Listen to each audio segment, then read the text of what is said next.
Bosumfo ekwentu ana sabre me gina me na so e de nsem ba bedom ensem be gina de nsem bia na sen ya shatawale e kan ho kakra shatawale show kakra ko boy ye ho nsem bebre rade obi na o se manyem me yire obi na o se manyem me yire na obi so se oboa onyem yire bia obe ma anya adwuma oboa utime nyem yire why ade na wo ye yi eye nua be ma shatawale ne ko bo hwe ye tabia papa ekoji award kukurukoko abrochire na ofre nua be ma shatawale de ne koi na shatawale akoye adwuma na adwuma so ani papa ma sika ye de ma na chese so ani nimitumi se ya ho aho anti shatawale de sika anase adwuma okoye na ketu onya wo mu no wode betu dwa na we na ye nua be ma eye akosi ABOAGYe se shata oboa wano no sebi esu de kansam a esusu nko a oboa sika wa hu bi da na shatawale so bufu ye be atake na we na attack ne koso anase beef we ye koso na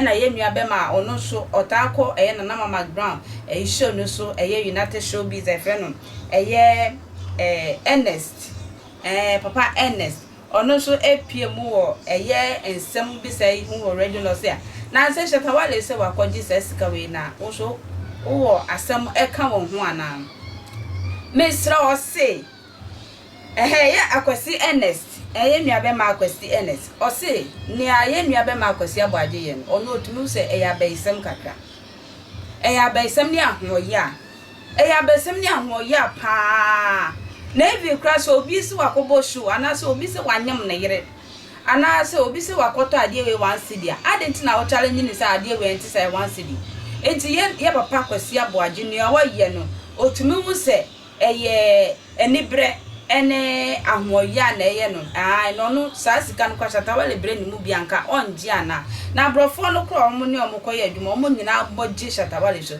ba ye nua no Ghanaians ana se blacks never adwembone ahyeji ma me so ye nkotie ye nua be ma ye kwasi Ernest emra sisia make your point clear e winners no na 80,000 no mami ba ku ya okay about this artist I mean bra our FM a media partner of the event yes you know as well as much as possible. So there are artists that we advertise for the night to perform. Okay. Patrol, go and check the flyer. Did you see any Frank Nero on the flyer? Many and Trebiso. Very good. We gave a consideration because he's like a son to the event now. Every year, event now. He comes to support, and we appreciate the level of support and order or what the mind. Almost every year, Frank Nero perform on GMA UK. Okay. Which we appreciate. Say, dear, oba, bibi, and we try ticket ever be support. But we must also respect the systems and the policies and the year we have said. If you come as an event crasher, the artist who say you're not being back to say beer, we to and South for several perform one. We will have to do what is necessary. Say artists na advertise one more flyers no so. Yeah, must independent travel. Now who ni flyer no so no consideration e dey ma no. Then who ni flyer no so person perform no. Then we be artists now on no advertising and for ticket. So we be no. Na say independent trance. For me I don't understand why he was crying. I didn't see why he was making those posts. Because it's different when you know what contract. Sabi you advertise say Ghana for be interest come here Frank and they be oba na yama one perform. Okay. But you are our son. Okay. We appreciate and we love you and we're doing consideration. So why do you even have to go and write those things on Facebook? As you say you know what contract. Say come and perform and oba na yama one perform. Why making it clear he was not billed. Now you bringing to the young 80,000 pounds once and semuno. I think it's become a news hanuma and some be in APP mo organizers no mo hu ni say mo e dey na mo kafa ho 80,000 pounds na sponsor so a tabia no ono tete nsensemi na bema bua na se na bamu mu e na o say next year one mo tena se na ma kasa afa venue ho na che say ono no che say next year we gina mu campaign dey na be kafa ho. Oh bra me asamono abomi pusa kakra wo abomi pusa because event artist ba program nka me hu ye nka ma artist no kura meka so oba program to say their Frank Nero say oba ya e bia ne perform ya man perform nka ma artist no nka o me complain say oba land no oni GMA for mpani for be adwuma na yantua ne ka na nka no Ghana fo ina ntu ya no ngu yeso say adenti ene ye de Shatawale aba London na ya ma metua ne ka ene ne nka at least nka mu ni yatem na me hu bi da so obi so akoya adwuma yatua ne ka na mo nkofo buafu minti bi da obi so akoya adwuma yatua ne ka this amount wa wotu fi na wotu bedroom na sika no ka onya no wunye mu 100 pounds ka wundi no aye dadwe na aye problem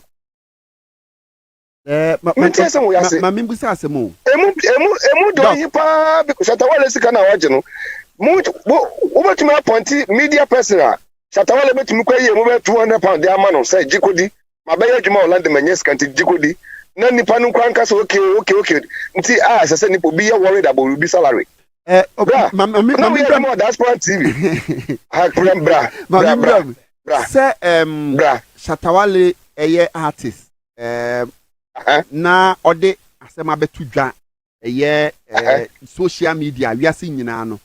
Don't you think say it's preview to review say obi e wo ho adwenkyere bi a o ho kwan say otimi cheo because nipa ne dia betu public domain bra obi no say meyire nyim obi no wa betu say na yire nyim wo a woti ba bi no wo say adenti na yire nyim akwa no wo na ye oba da bi o ye oba obi no say na yire nyim wo a woti akire na woti akire we adwuma orinu wo say won ti asese obi say wa obi abetu say na yire nyim obi so akoye adwuma na yatua which one of it should be your problem see a technical 5 so so the most important key factor is a Ghana for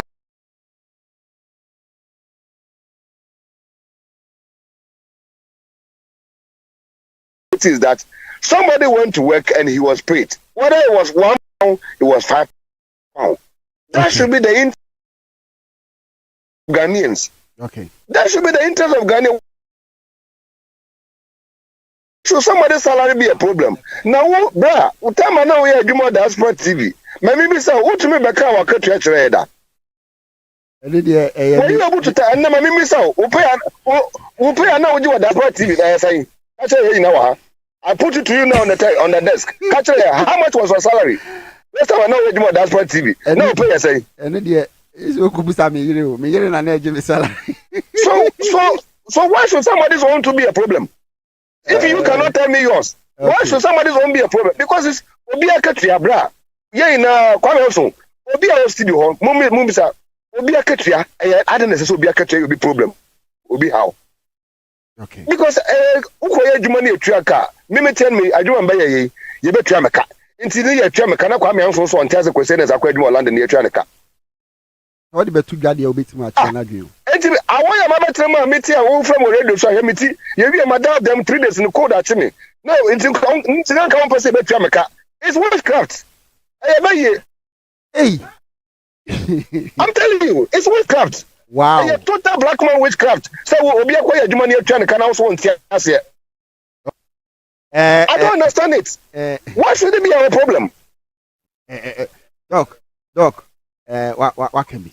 Can any of you in the studio, brother, don't tell me about Doc. Can any of you tell me why it is a problem for somebody to say, why should it be a problem? So be a quiet man out here, now also won't say.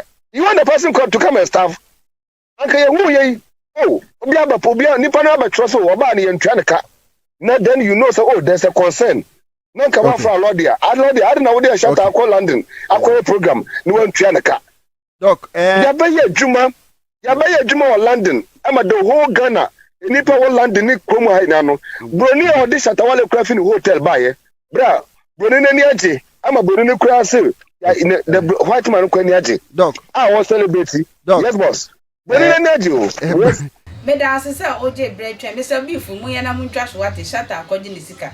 Obo anka wonka wakọje. Se sun se nso se wo bo so wo. Wakọje Ghana fo ma ade ye efe kakra. AKWASI ABOAGYe mitumi so so trend kakra na opedia misro ye ntwa so na nkwala no di wanim fom dodo osomfo akuyentwa na meka asa dwuma ko so ma se ye obatampa travel and express consultancy for na eboa me mende me di dwuma di abra makra ne modi